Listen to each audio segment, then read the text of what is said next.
Kung hindi kaagad maaagapan ang leptospirosis, ito ang dahilan ng kidney failure at sila ay pwedeng madialysis.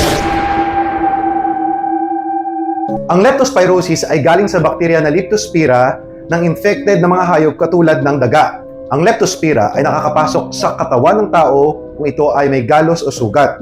Pero minsan, kahit walang galos at sugat, nakakapasok ito sa balat sa matagal na pagbabad sa baha.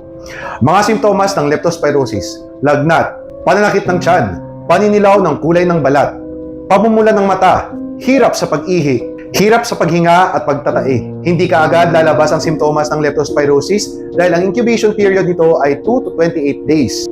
Kung hindi kaagad maaagapan ang leptospirosis, ito ang dahilan ng kidney failure at sila ay pwedeng madialysis. Pwede ring may pulmonary hemorrhage o di kaya'y sila ay namamatay. Kaya tito at tita, toto at inday, iwasan nating magbabad sa baha, especially kung tayo ay may sugat.